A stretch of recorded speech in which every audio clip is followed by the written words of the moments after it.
बच्चों, कनेक्टेड में आपका स्वागत है।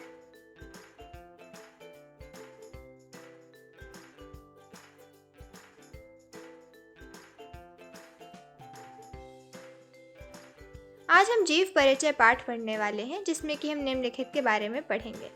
बंदर, मक्खी और मच्छर।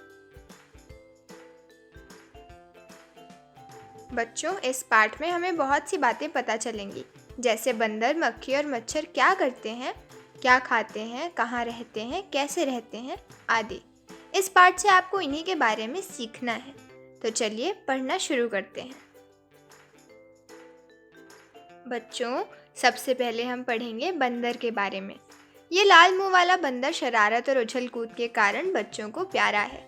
उत्तरी भारतवर्ष में ये सभी जगह मिलता है, जंगलों में, गांव में और शहरों में भी। उत्तर प्रदेश में किए गए एक जांच से ये पता चला है कि वहाँ के कुल बंदरों में से सिर्फ 12% ही जंगलों में मिलते हैं। बाकी बचे हुए शहरों, गाँव व सड़क के किनारों पर मिल जाते हैं। बंदर घरों में बिना हिचक घुस जाते हैं और खाने पीने की चीज़ें उठाकर ले जाते हैं। ये घने जंगलों में रहना पसंद करते हैं या जंगलों के बाहरी जगहों में। बच्चों, बंदर की कमर और पुट्ठों पर नारंगी लाल रंग के बाल होते हैं। बंदर अक्सर झुंड में रहता है। ये पानी में जाना पसंद करता है तथा अच्छा तैरता भी है। इसका ज़रूरी भोजन अनाज, फल, बीज, कंदमूल तथा छोटे जानवर हैं।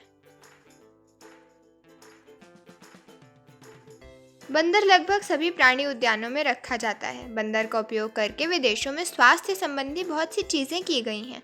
इन जांचों से बहुत सी नई बातों का पता चला है, जिससे मानव जाति को फायदा हुआ है। पहले इस काम के लिए बंदरों को हमारे यहाँ से बाहर भेजा जाता था, पर अब इस पर रोक लगा दी गई है। अधिक खाना मिलने पर बंदर खाने को अपने गालों में रख सकता है। ऐसे समय इसके फूले हुए गाल बिल्कुल साफ साफ दिखते हैं।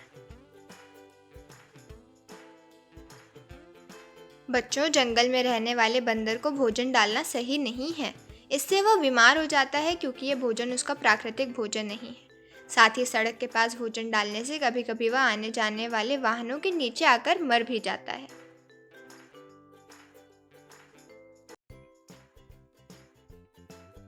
बच्चों, हमने बंदर के बारे में आज बहुत सी चीज़ें पढ़ी। चलिए अब हम उनसे जुड़े कुछ सवाल देखते हैं।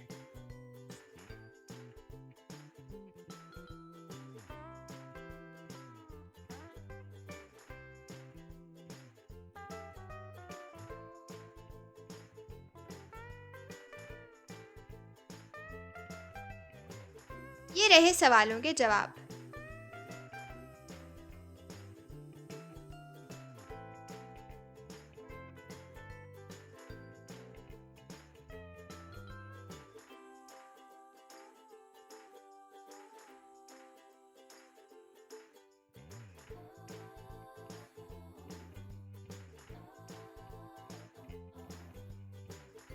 अब हम पढ़ेंगे मक्खी के बारे में। घरेलू मक्खी इस बात का सबूत है कि हम अपने आसपास सफाई रखने पर कितना कम ध्यान देते हैं। सफाई होगी तो घरेलू मक्खियों की संख्या कम होगी। बच्चों, आगे मक्खी के बारे में बताया गया है कि इसका जन्म अक्सर सड़ते हुए वस्तु में ही होता है। इस प्रकार ये सड़ती हुई वस्तुओं को खत्म करने में हमारी मदद भी करती है, लेकिन वह हमारे भोजन के आसपास आकर उसे गंदा कर देती है, जिससे बीमारियां फैलती हैं। बच्चों, सारी दुनिया में मक्खियों की 1 लाख से भी अधिक जातियां पाई जाती हैं। इनकी कई जातियां परागण में मदद करती हैं, तो कुछ हानिकारक कीटों को खाकर उनकी संख्या पर नियंत्रण रखने में मदद करती हैं। कई जातियों की मक्खियां सुंदर चमकीले रंगों की होती हैं, बल्कि कई जातियों में वे 7 सेंटीमीटर तक बड़ी भी होती हैं। आगे पाठ में बताते हैं कि अलग अलग जातियों की इल्ली, पानी, जमीन, दलदल, सड़ते हुए वनस्पति के वस्तु, प्राणियों के शरीर, जड़ों, तनों और पत्तियों आदि जगहों में मक्खियाँ रहती हैं। इसके वयस्क भी अलग अलग वातावरणों में पाए जाते हैं। वे ज़्यादातर तरल पदार्थ खाते हैं। मजबूत पदार्थ जैसे रोटी हो तो वे उस पर अपनी लार गिराकर उसका कुछ भाग उसमें घोल लेते हैं और इस प्रकार उसे चूस पाते हैं। इसकी कई जातियाँ पशु पक्षियों का खून भी चूसती हैं। प्रकृति में इसके बहुत से शिकारी हैं, जैसे मकड़ी, पक्षी, चमगादड़, रेंगने वाले जीव, चिउरा, भृंग और ततैया।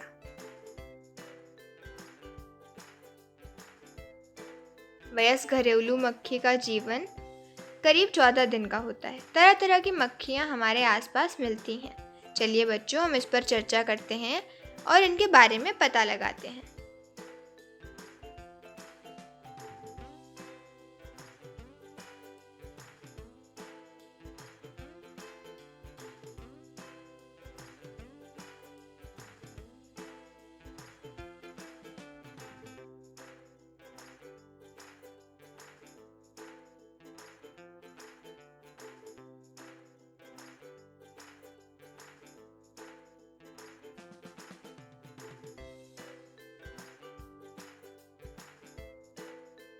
तो बच्चों, इनके उत्तर कुछ इस प्रकार हैं।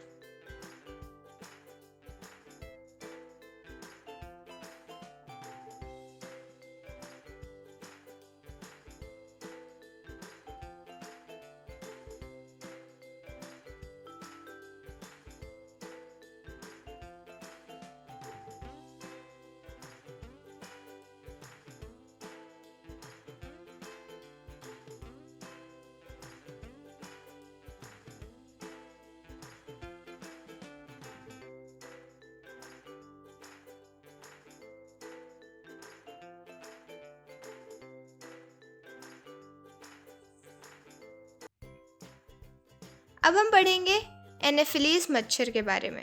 मच्छर भनभनाहट करके और काटकर हमारी नींद खराब करने वाला ही कीट है। हमारे देश में मच्छरों की 300 से अधिक जातियां मिलती हैं। इनकी अलग अलग जातियां लगभग सारी दुनिया में पाई जाती हैं और इनका मुख्य भोजन मकरंद, पेड़ पौधों का रस तथा खून है। सिर्फ एक एनोफिलीज की मादा ही हमें काटकर मलेरिया की बीमारी फैला सकती है।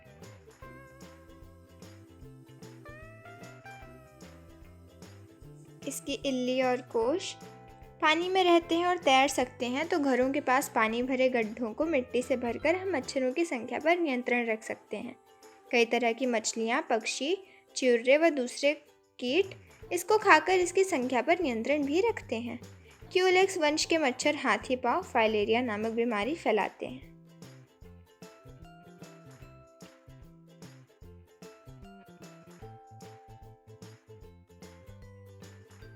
बच्चों, अब हम अलग अलग प्रकार के मच्छरों का अध्ययन करेंगे।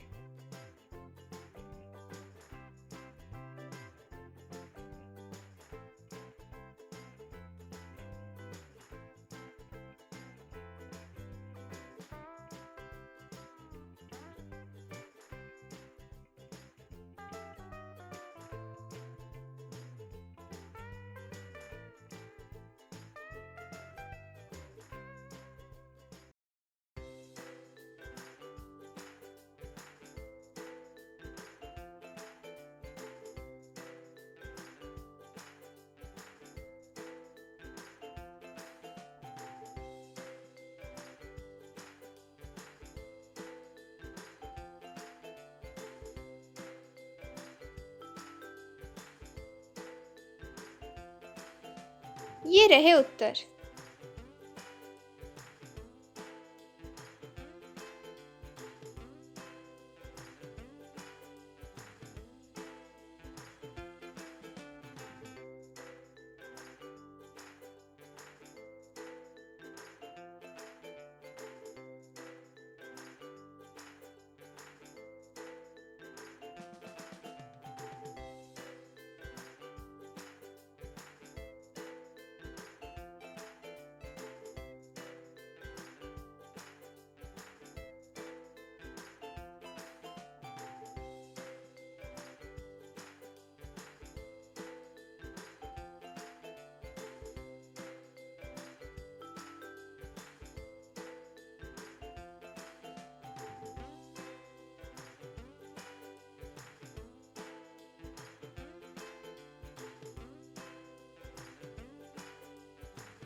बच्चों, इस पाठ में आपको पानी के कई खेल खेलकर मज़ा आया होगा। तो चलिए, हमारा आज का पाठ यहीं पर समाप्त होता है। फिर से आएंगे आपके लिए एक नया पाठ लेकर। धन्यवाद।